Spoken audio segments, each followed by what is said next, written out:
You're pushing the. Oh. I was like, why is the turn signal blinking? That's where the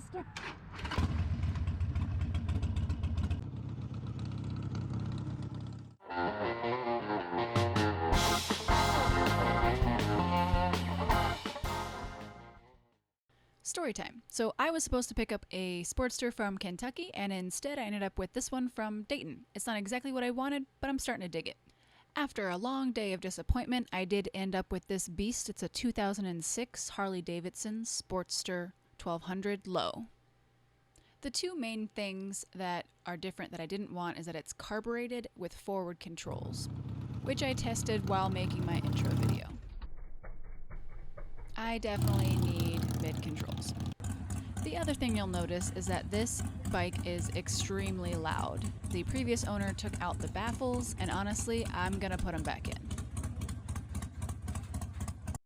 I'm about to go pretend like I can reach the You have the keys with you? controls. I have like 4 minutes that I can ride before it gets dark. You got lights. Modern bikes come with lights. Oh, is everyone gonna watch me? Yeah, we're all gonna watch. Yep. What year is it? 2006? That's not bad. The lights came on.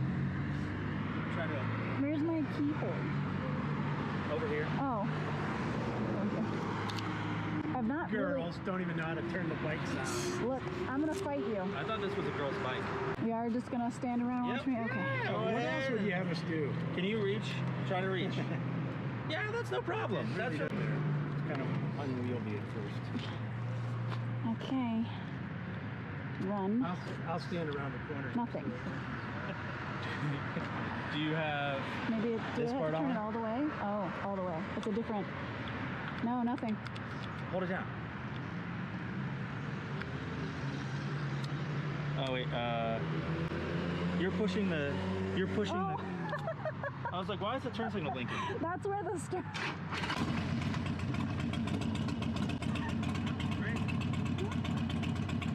Okay, on all the other bikes I've ever ridden, That is the turn signal. the turn signal.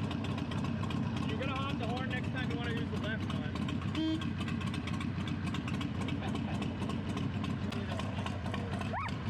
I'm fine. There's a puddle there. There's a puddle.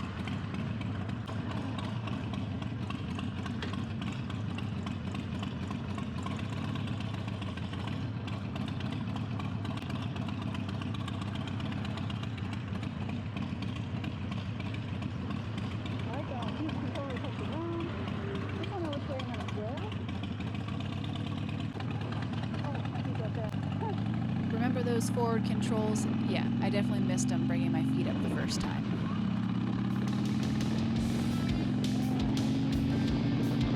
Storytime part 2. I'm going to narrate most of this video because I still at this point had not gotten my audio correct, but now I know how to do a voiceover. So with a combination of the wind noise, misplacing my microphone, and the exhaust being too loud, you just couldn't hear my original audio. So the majority of this first part of the video, I just exclaim repeatedly that the forward controls are really far forward and I'm uncomfortable braking and shifting.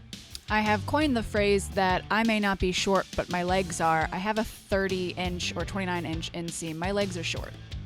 This route probably looks pretty familiar as it is the test ride route for throttle, and I do have it in a couple of other videos, and I used this route because it was very familiar to me so that I wasn't combining a new bike, bigger bike, new foot controls with a totally different route and the turn signals.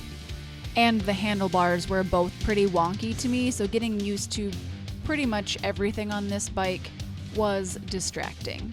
The idea of self-canceling turn signals were difficult for me because I kept trying to turn them off before they turned off, which kept them on. I also did figure out where my horn was right in time to scare away some sorely misplaced wildlife.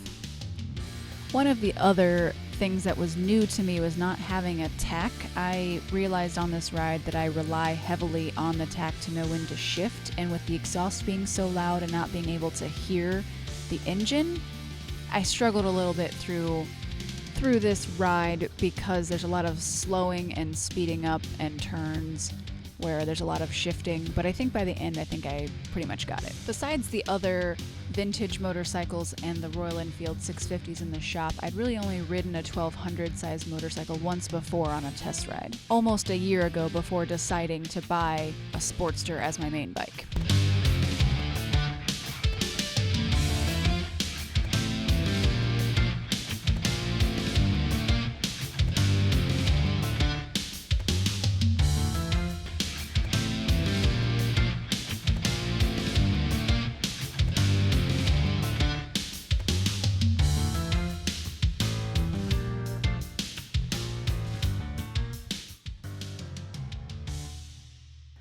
This video was recorded in October, so I recorded a bunch of videos all at once, and then I should have edited them in between so that the quality was good and I would have known that the audio wasn't great.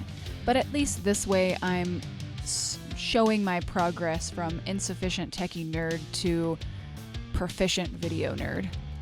I didn't get good with Photoshop right away when I became a photographer, so I really don't expect to get perfect at video right away, and I also am learning how to carry my camera on my bike instead of in a backpack, so I really just carry my cell phone for now.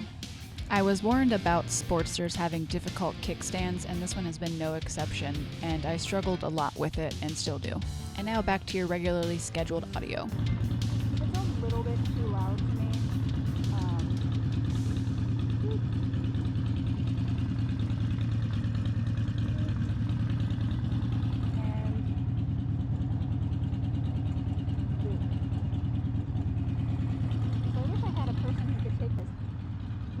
Fine, except that every time I put my feet up, I forgot that they were forward. Put them up. Oh no, I gotta reach further. More.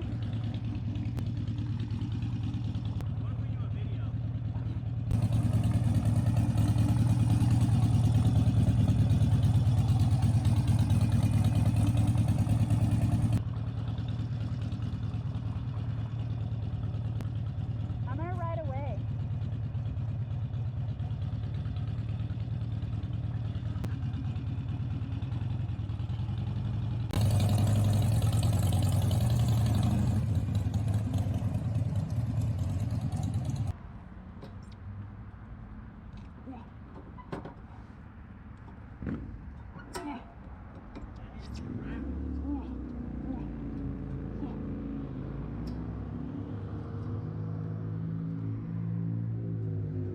Storytime part 3.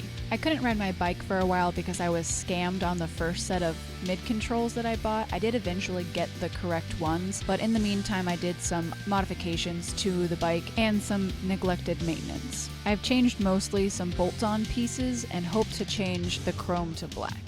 And like I said, we're going to put the baffles back in because I think it affects performance and it is just too loud.